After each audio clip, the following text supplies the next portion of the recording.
امام زین العابدین رضی اللہ عنہ جو تاجدار کربلا کے سجادہ نشین ہیں اور جن سے آپ کی نسل چلی ہے، جن سے آپ کی، بولے ذرا کتنا بڑا اعزاز ہے۔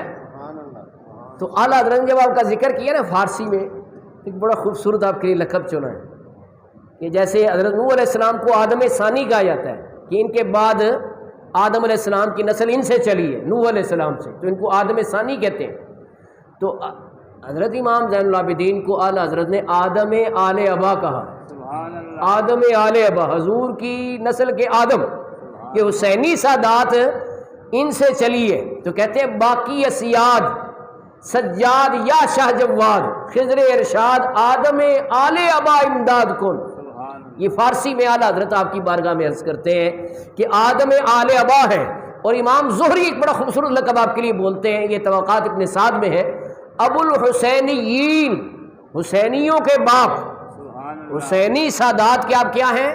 باپ ہیں۔ آپ واقعہ کربلا میں زندہ رہے تھے نا، اللہ کی حکمت تھی، بیمار تھے، وغیرہ وہ پیچھے رہنے والے تو نہیں تھے، انہوں نے تو قربان ہو جانا تھا، اجازت بھی مانگی تھی انہوں نے کہ ابا جان میں آپ کو نہیں جانے دوں گا، میں پہلے میں جاؤں گا، لیکن کھڑے ہوئے تو نیچے گر پڑے، اتنی ہمت ہی نہیں تھی کھڑے ہونے کی بھی، بخار کی شدت ایسی تھی۔ تو اللہ نے یہ عذر آپ کو دیا جس کی وجہ سے آپ کو باقی رکھا، اور آپ کے ذریعے سے حسینی سادات کی نسل آگے چلی، اور حسنی سادات کی نسل بھی چلی ہے۔ وہ لوگ پتہ نہیں کیوں ذکر نہیں کرتے، امام حسن مصنع یہ بھی واقعہ کربلا میں موجود تھے، زخمیوں میں موجود تھے، تو یزیدیوں نے یہ سمجھا کہ یہ شہید ہو چکے ہیں، لیکن آپ کے ماموں آئے، وہ لاشیں تلاش کر رہے تھے، انہوں نے دیکھا یہ تو زندہ ہے، تو اٹھا کے گھر لے گئے اور انہوں نے مرم پٹی کی کا۔ اسیران کربلا میں یہ شامل نہیں ہوئے، لیکن یہ مدینہ پاک میں واپس آئے، آپ سے حسنی سادات کی نسل چلی ہے۔ کن کی نسل چلی ہے؟ حسنی لڑی جو ہے وہ آپ سے چلی ہے، اور آپ کے پوتے یہاں تشریف لائے ہیں بر عظیم پاک و ہند میں، سب سے پہلے آپ کے پوتے آئے ہیں سادات کرام میں سے۔ کیا نام ہے ان کا بلا؟ حضرت عبداللہ شاہ غازی، یہ امام حسن مصنع کے پوتے ہیں کراچی میں، جنہوں نے ساحل سمندر کو پرے کیا ہوا ہے، کراچی میں سمندر کا طوفان نہیں آنے دیتے۔ وہ حضرت عبداللہ شاہ غازی کون ہے؟ وہ سید محمد نفس زکیہ کے بیٹے ہیں، اور امام حسن مصنع کے پوتے ہیں، اور امام حسن کے پڑ پوتے ہیں، ٹھیک ہے نا جی۔ تو حسنی سادات ان سے چلی۔ اور جناب عالی میں کیا عرض کروں، امام حسن مصنع رضی اللہ تعالیٰ عنہ، انہوں نے عمر پائی ہے، اور ایک بات مجھے یاد آ گئی کہ چونکہ اہل بیت میں حق بیانی کی بات تو تھی، تو جو وہ بادشاہ تھے نا وہ کان رکھتے تھے کہ یہ کیا بات کر رہے ہیں، تو کوئی بات کسی نے چولی لگائی تو اس نے کہا جی 500 کوڑے ان کو لگائے جائیں گے، مسجد نبوی میں گورنر نے اعلان پڑا، تو آپ پریشان تو ہوئے، 500 کوڑے لگیں گے حسن مصنع۔ اس وقت حضرت امام زین العابدین تشریف لائے، فرمایا بھائی کیوں پریشان ہو، بھائی کیوں پریشان ہو، یہ پڑھو دعا، لا الہ الا اللہ الحلیم الکریم، لا الہ الا اللہ العلی المبین، فسبحان اللہ رب السماوات السبع ورب العرش العظیم والحمد للہ رب العالمین۔ یہ اس کا ورد کرو۔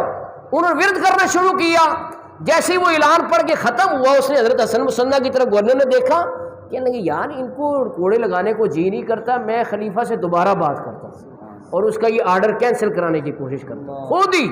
تو یہ کاہے کی برکت تھی، حضرت امام زین العابدین نے ان کو یہ دعا سکھائی۔ دعائیں بہت سی آپ سے منقول ہیں، کچھ لوگوں نے جھوٹے مجموعے بنا لے، جیسے دعائے عاشورہ، یہ روافظ نے آپ کی طرف منسوب کی ہے، غلط ہے۔ اس طرح یہ ادھر لاہور میں ایک ادارہ ہے صلح کلیوں کا، انہوں نے مناجات امام زین العابدین کے نام سے کتاب شائع کی، بالکل بے اصل ہے، بے سند ہے۔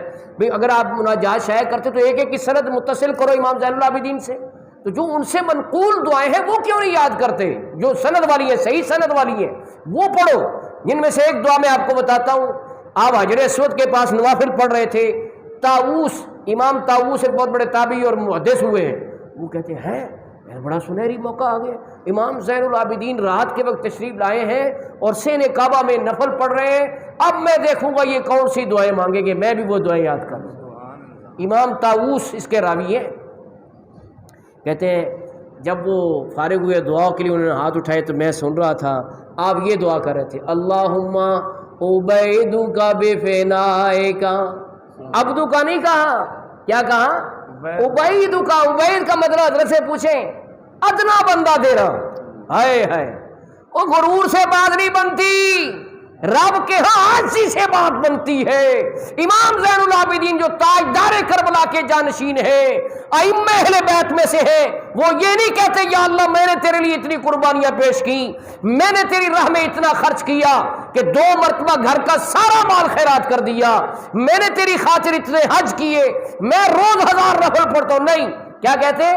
اللہم عبیدک بفنائک، یا اللہ تیرا ادنا بندہ تیرے گھر میں حاضر ہے۔ اللہم عبیدک بفنائک، مسکینک بفنائک، تیرا مسکین تیرے گھر میں حاضر ہے۔ سائلک بفنائک، تیرا سائل تیرا سوالی تیرے گھر میں حاضر ہے۔ فقیروں کا بھی فنائک، جو تیرا محتاج ہے وہ تیرے گھر میں حاضر ہے۔ امام طاووس کہتے ہیں میں نے یہ دعا یاد کر لی، اور جس موقع پر میں نے یہ کلمات پڑھ کے جس مقصد کے لیے دعا کی، اللہ نے میری دعا قبول فرما لی۔ ایسے بابرکت الفاظ ہیں، ہاں جی، کتنے پیارے الفاظ ہیں، کتنی عاجزی ہے اس میں، کتنا درد ہے اس میں۔ اللہ کے حضور درد میں ہی، عاجزی میں، انکساری میں ہی مزہ ہے، خود کو مٹانے میں ہی مزہ ہے، اسی سے فیض ہوتا ہے۔ اللہ خوش ہوتا ہے کہ اس بندے کو غرور نہیں ہے، اس کو تکبر نہیں ہے، اس کو تو عاجزی ہے، یہ تو میرا ادنا بندہ بڑا ہوا ہے، پھر میں اس کے رفتے دیتا ہوں۔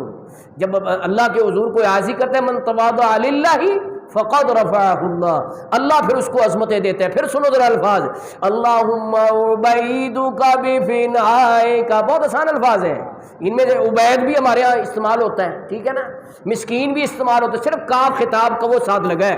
اللہم عبیدک بفنائک، مسکینک بفنائک، سائلک بفنائک، فقیرک بفنائک۔ جی امام طاووس نے یاد کر لیے اور امت کو بتا دی یہ الفاظ پڑھ کے دعا کیا کرو، جو دعا کرو گے وہی قبول ہو جائے گی۔ شرط یہ کہ رزق حلال ہو، کیونکہ رزق اگر حرام کھائے گا پھر دعا کوئی قبول نہیں ہوتی۔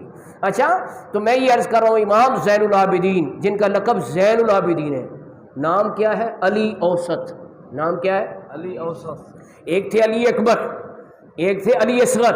علی اکبر سب سے بڑے شہزادے تھے امام حسین کے، علی اوسط یہ درمیانے ہیں، اور علی اصغر سب سے چھوٹے تھے۔ علی اکبر بھی شہید ہو گئے، علی اصغر بھی شہید ہو گئے، علی اوسط یہ درمیان والے جو تھے یہ بچ گئے، ان سے حسینی سادات کی نسل چلی۔ تو عابدوں کی زینت ہے، عابدوں کی، اور 1000 نفل پڑھ کے بھی عاجزی کی تمنا یہ ہے کہ خود کو رب کا ادنا بندہ کہتے ہیں، خود کو رب کا ادنا بندہ کہتے ہیں۔ غرور تکبر آپ کو نہیں چڑھا، ہاں جی، غرور آپ نے نہیں کیا۔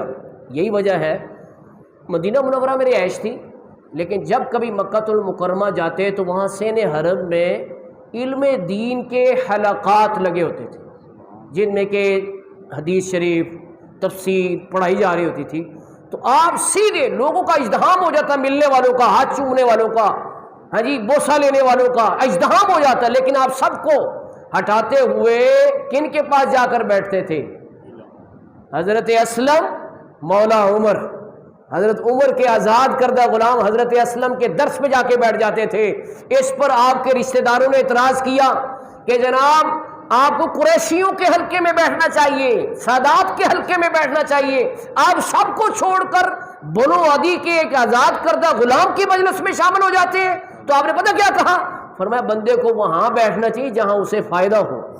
فائدہ کون سا؟ درہم و دینار کا نہیں، فائدہ وہ علم کا۔ فرمایا مجھے علم کا نفع وہاں پہ ہوتا ہے۔ اور اسلم جو حضرت عمر کے آزاد کردہ غلام تھے وہ بھی کہتے تھے میں نے کبھی کسی سے ایسی علمی مجلس نہیں کی جیسے زین العابدین کے ساتھ کی، کہ جب عالم ہو پھر حاصل کرنے والا بھی بڑا عالم ہو، ہیں۔ لیکن دیکھو آپ نے اس میں آج کل کے پیروں کے لیے بھی سبق ہے، پڑھتے کچھ نہیں ہے اور اپنے مریدوں کو ایسے ظاہر کرتے ہیں جیسے ہم سے بڑا مجتہد ہی کوئی نہیں ہے۔ ایسے ایسے عقائد کے مثال میں، عقائد کے میدان میں ایسے ایسے شگوفے چھوڑتے ہیں کہ امت کو گمراہ کر چھوڑتے ہیں۔ یہ پیر اصل میں پیر نہیں ہے، یہ پیڑ ہے جو عقائد اہل سنت سے، اعلیٰ حضرت کی فکر سے روگردانی اختیار، کس وجہ سے کہ ہے ہی جاہل، شیعوں کے اندر اٹھے بیٹھے ان کی باتیں سیکھ لی اور وہ کرنا شروع کر دی. لیکن امام زین العابدین نے بتایا کہ میں اتنا بڑا سید ہو کے میں نے علم حاصل کرنے میں کوئی اپنے لیے جو ہے نا وہ یہ نہیں سمجھا کہ اس میں میری کوئی شان کے خلاف ہے. فرمایا نہیں، علم حاصل کرو. بندے کو وہاں بیٹھنا چاہیے جہاں سے علم حاصل ہو اسے. تو آپ نے حضرت عمر رضی اللہ عنہ کے آزاد کردہ غلام کی مجلس میں بیٹھنا اپنے لیے کسر شان نہیں سمجھا. تو آج کل یہ جو پیر بنے ہوئے ہیں، کوئی فلانا شاہ تو کوئی ٹمکانا شاہ، ایسی باتیں کرتے ہیں اعلیٰ حضرت کی فکر کے خلاف. ہم ایسے میں امیر المجاہدین علامہ خادم حسین رضوی صاحب کے الفاظ ادھار لیتا ہوں ان کو جواب دینے کے لیے کہ کبھی حضرت امیر معاویہ پہ اٹیک شروع کر دیں گے، کبھی حضرت ابو بکر صدیق کی افضلیت کا انکار کرنا شروع کر دیں گے. تو علامہ خادم حسین رضوی کہتے تھے کہ او دور کتے او مالکاں نوں پی گئے ہو، تہاڈی یہ تحقیقاں اسی تروڑ مروڑ کے اسفل سافلین دے وچ سٹ دینی. تو یہ میں اس لیے کہہ رہا ہوں، آج یہ بات اس لیے آئی ہے کہ سادات کا حوالہ بنا کے آج کچھ لوگ جو ہیں وہ عقائد اہل سنت جو اصول میں سے ہیں، جو ضروریات اہل سنت میں سے ہیں، ان کا انکار کر رہے ہیں. اور جب حوالہ پوچھے جاتا ہے تو کہتے ہیں مستند ہے میرا فرمایا ہوا، میں نے کہہ دیا بس ٹھیک ہے، میں تو فلانا سید ہوں تو میں ایسا سید ہوں لہذا میں نے کہہ دیا اس کو مانو. یہ کیا بات ہے؟ یہ کیا دلیل ہے؟ دلیل لاؤ تم امام ابو حنیفہ کی دلیل لے کے آؤ، دلیل تم لے کے آؤ غوث اعظم کی دلیل آؤ، اور نہیں لا سکتے داتا گنج بخش کی دلیل لے کے آؤ جنہوں نے 1000 سال پہلے یہ اسلام کی شمع جلائی ہے. یہ کیا بات ہے جی ہم نے کہہ دیا تو بس ٹھیک ہے؟ یہ کیا دلیل؟ کوئی دلیل ہے؟ دلیل لے کے آؤ تم قرآن سے، دلیل لے کے آؤ تم حدیث سے. یہ کیا بات ہے جی ہم جو کہہ دیں وہ ٹھیک ہے؟ یہ کوئی دلیل نہیں ہوتی. اللہ تعالیٰ ایسے لوگوں کو ہدایت عطا فرمائے. سب کہیں آمین. کیونکہ یہ وہ لوگ ہیں جن کے پھسلنے سے بہت سے لوگ پھسل جاتے ہیں، اس لیے ان کے لیے زیادہ دعا کرنی چاہیے کہ اللہ تعالیٰ ان کے کو پھسلنے سے بچائے، ان کو پھسلنے سے.